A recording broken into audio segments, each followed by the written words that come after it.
Ce 1er août 2023, c'est au cours d'une assemblée plénière que le président du Centre gabonais des élections, Michel Stéphane Bonda, a annoncé l'adoption du bulletin unique pour les élections présidentielles et législatives qui auront lieu le 26 août prochain sur l'ensemble du territoire national au Gabon. Madame, Messieurs, bienvenue à toutes et à tous dans cette édition spéciale qui traite bien sûr de cette question, le bulletin unique durant la période des élections générales en République gabonaise. Pour aborder justement cette question, il y a comme invité Patrice Mundunga Mwiti. Lui, il est membre du secrétariat exécutif du Parti démocratique gabonais. D'ailleurs, seul invité à avoir accepté de nous apporter quelques éléments, sinon l'analyse que se fait le Parti démocratique gabonais sur cette question. Bienvenue à vous, d'ailleurs, dans les studios de Gabon 24. Merci, M. Armstrong.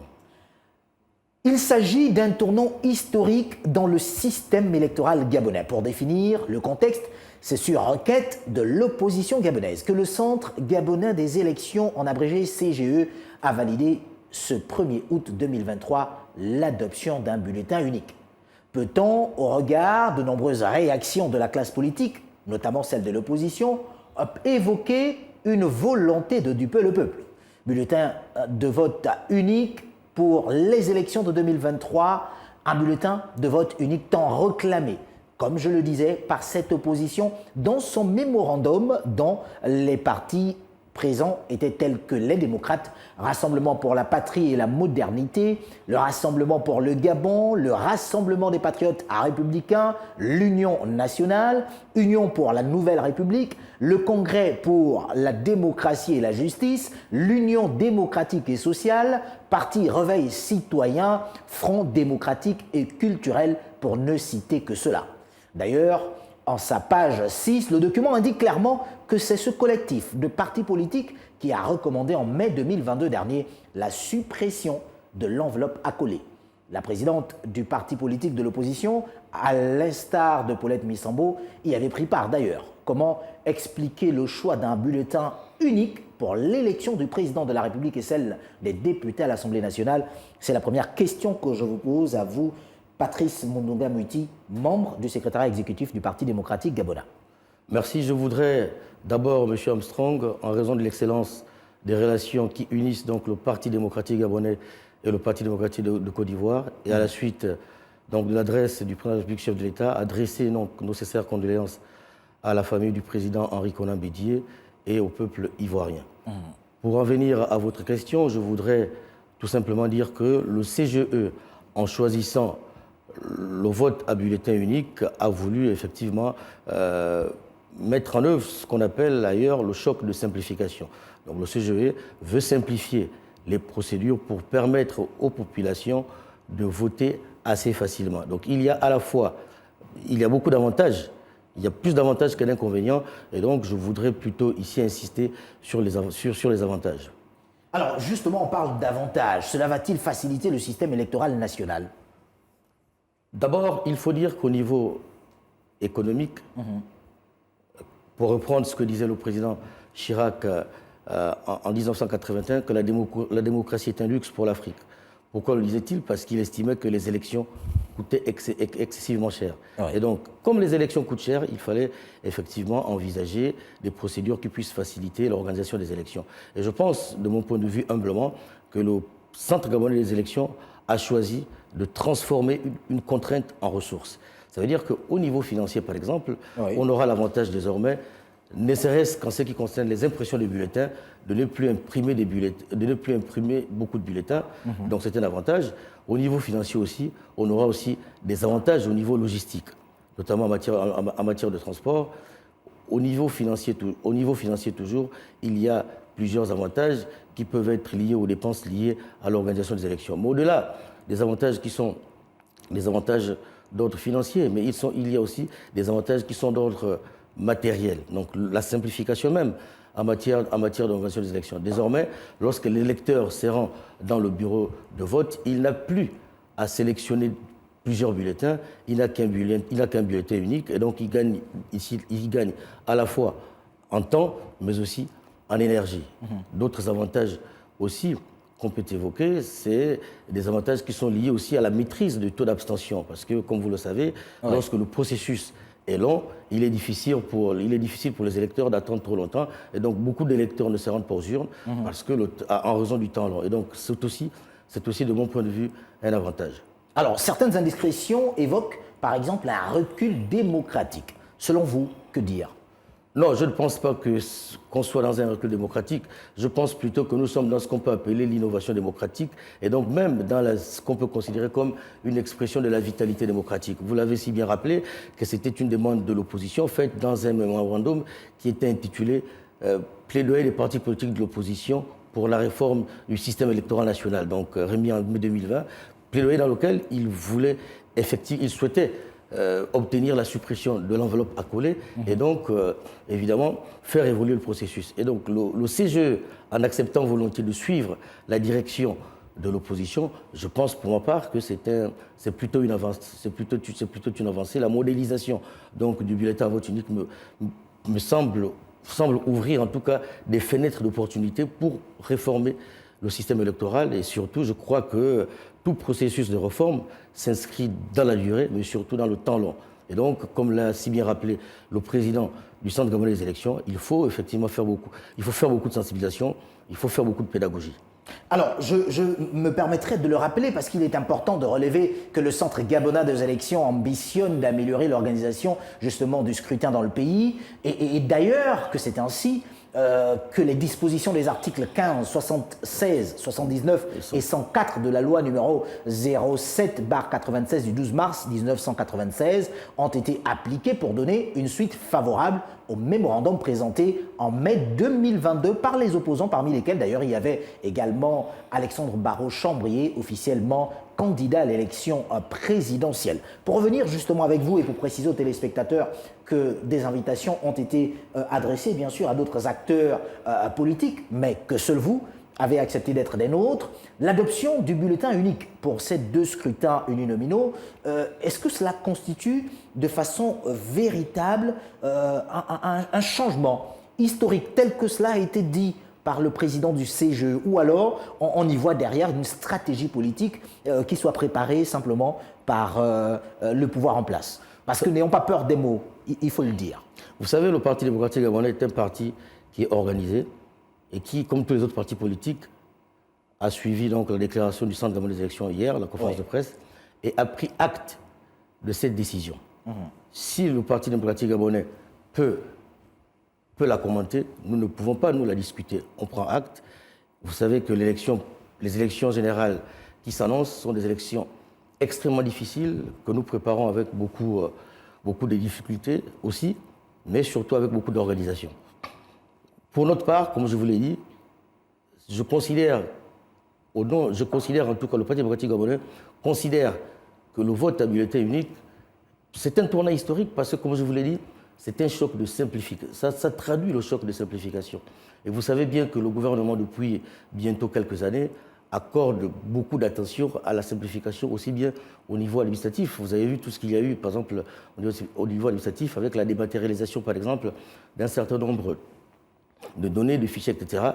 Et pour notre part, au niveau du PDG, on pense que c'est un tournant historique parce que le vote à bulletin unique, ce qu'on va expérimenter, va permettre effectivement d'améliorer le processus électoral, l'organisation du processus électoral, mais surtout de tenir compte de ce que le président de la République avait dit lors de son adresse à la nation, notamment qu'il voulait des élections apaisées, surtout des élections crédibles, et pour qu'on aille vers la transparence électorale, pour qu'on aille vers la crédibilité, il faut bien qu'effectivement qu'on expérimente des modèles qui ne sont pas spécifiquement gabonais. Ce modèle est expérimenté aux États-Unis, c'est expérimenté en Côte d'Ivoire, c'est expérimenté au Kenya. Je pense que c'est une innovation politique qu'il faut effectivement expérimenter. Je prends juste un exemple. Par exemple, regardez le bulletin à vote unique. Il a l'avantage, par exemple, de ne pas d'éviter qu'il y ait trop de bulletins nuls, parce que lorsque vous avez plusieurs bulletins, parfois les personnes âgées ont souvent tendance à mélanger plusieurs bulletins dans une même enveloppe. D'accord, on va essayer d'aider les Gabonais, permettez-moi. Voilà. Qu'est-ce que l'on met dedans? Lorsqu'on dit bulletin à vote unique ou bulletin unique, c'est selon, qu'est-ce que l'on met dedans de façon pratique? qu'est-ce que l'électeur va retrouver, par exemple, dans un bureau de vote? Donc, il y aura deux types de bulletins. Il y a le bulletin à vote unique pour les candidats, notamment pour les candidats à la présidentielle et aux législatives. Et donc, il y aura un bulletin pour eux. Et pour les candidats indépendants, il y aura un bulletin distinct. Est-ce que cela signifierait, par exemple, qu'on a un bulletin de vote unique, on peut à la fois sur ce bulletin voter le candidat PDG pour la présidentielle et voter le candidat de l'opposition pour les législatives? Sur cette question, il faudra peut-être attendre davantage de précision du Centre gabonais des élections. Évidemment, si nous avons le bulletin unique, il y a la possibilité de voter pour le président de la République parce qu'il y a une case qu'il faut cocher, et il y aura certainement une autre case qui concernera les députés également. Et donc, on pourra normalement voter pour le président de la République et voter pour le député de son choix.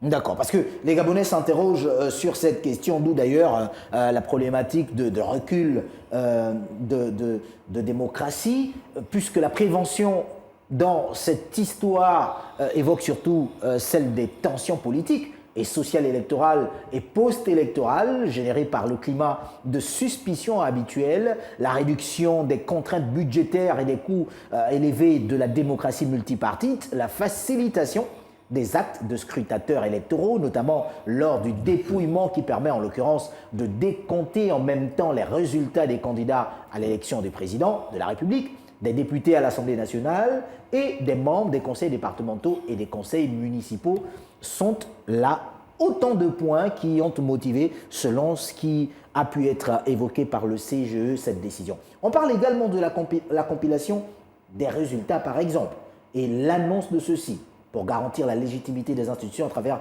l'harmonie mécanique qui en résulte, entre autres, pour l'élection du président de la République, qui serait élu sur la base de son projet politique, et les députés à l'Assemblée nationale qui, pour eux, seraient conséquemment faits sur les moyens constitutionnels de mettre en œuvre sans délai ce projet de société. Est-ce qu'il n'y aurait pas un problème lié à la séparation de pouvoir? Non, il n'y a pas un problème lié à la séparation de pouvoir parce que, comme vous le savez, la décision du bulletin à vote unique n'est ni une décision du législatif, enfin de l'exécutif, encore moins du législatif, encore moins du Parti démocratique gabonais. Il y aurait eu un problème de séparation de pouvoir si la décision émanait, par exemple, de l'exécutif ou du législatif. Or, c'est une décision qui émane du CGE, et vous devez le savoir, il faut le rappeler aux compatriotes, que le CGE siège en plénière. Et au cours de cette plénière, il y a les partis politiques de la majorité et il y a les partis politiques de l'opposition. Et donc, le CGE est suffisamment représentatif de la diversité politique de notre pays. Je ne pense pas qu'il y ait un problème de séparation de pouvoir ou de distribution de pouvoir. Je ne pense pas. Alors, d'aucuns évoquent d'ailleurs le fait que pour ces nouvelles dispositions, ce seraient les règles de jeu qui soient changées en période électorale même. Non, que dire non, vous savez, pour la meilleure manière pour étouffer une affaire, comme le disait Charles Pasqua, il faut ouvrir une affaire dans l'affaire de l'affaire. Comme je vous l'ai dit, ce n'est pas le CGE qui invente les règles du jeu électoral.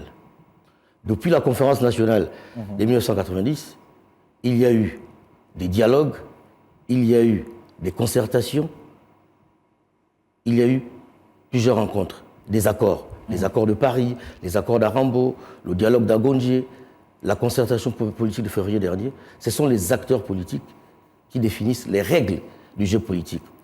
Et donc le code électoral n'est qu'une émanation des acteurs politiques, et donc pas du CGE. Et donc je ne crois pas qu'il y ait en l'espèce un problème au niveau, que ce soit au niveau de la séparation de pouvoir ou au niveau politique ou au niveau du CGE. C'est plutôt un problème de courage politique qui manque chez beaucoup d'acteurs.